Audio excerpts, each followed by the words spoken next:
কত সময় অপচয় হয়ে যায় হতাশায়, অথচ একটা বলিষ্ঠ জিদই যথেষ্ট জীবনকে পৌঁছে দিতে সাফল্যের স্বর্ণচূড়ায়। আপনি কি জীবনে অনেক কিছু হারিয়েছেন? ব্যর্থ হতে হতে ধৈর্যের বাঁধ ভেঙে গেছে? কারো দ্বারা প্রতারিত হয়ে মন ভেঙে দিয়েছেন? জীবনে আপনার দ্বারা আর কিছু হবে না বলে মেনে নিয়েছেন? তবে এই ভিডিওর শেষ পর্যন্ত আমার সাথেই থাকুন। হতাশা নয়, বরং জিদই আপনাকে সফল করতে পারে। আর যেভাবে হতাশাকে জিতে পরিণত করে ব্যর্থতাকে সফলতায় রূপ দিবেন, তার 4টি গুরুত্বপূর্ণ ধাপ নিয়ে থাকছে আজকের ভিডিও। এমন ভিডিও আরো পাওয়ার জন্য চ্যানেলটি সাবস্ক্রাইব করে পাশে থাকা বেল আইকনটি বাজিয়ে দিন প্লিজ। পৃথিবীতে কেউ হারে, কেউ হারায়, কেউ আবার ভাগ্যের দোষে হেরে যায়। আপনি হয়তো কোনো একটা কারণে পরাজিত, ব্যর্থ, অন্যের কাছে নিজের কাছে দীক্ষিত।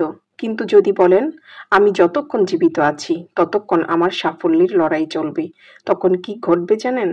আপনাকে দুর্বল করতে থাকা হতাশার প্রাচীর ভেঙে যাবে, শক্তি ও সাহস দুটোই ফিরে পাবেন।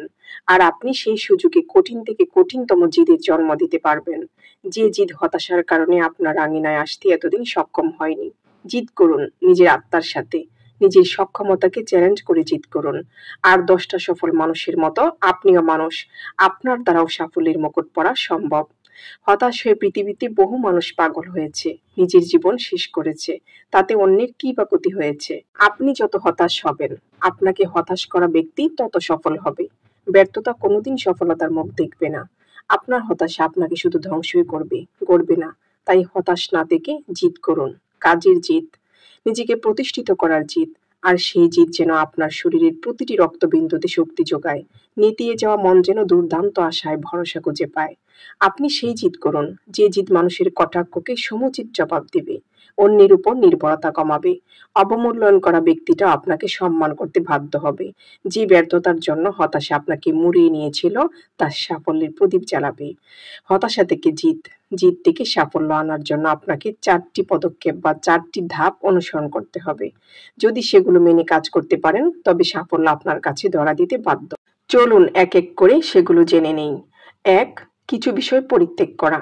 আপনি যদি কারো বিশ্বাসঘাতকতায় হতাশ হয়ে থাকেন, তবে সেই ব্যক্তিকে নিজের মনে মূল্যহীন করে দিন।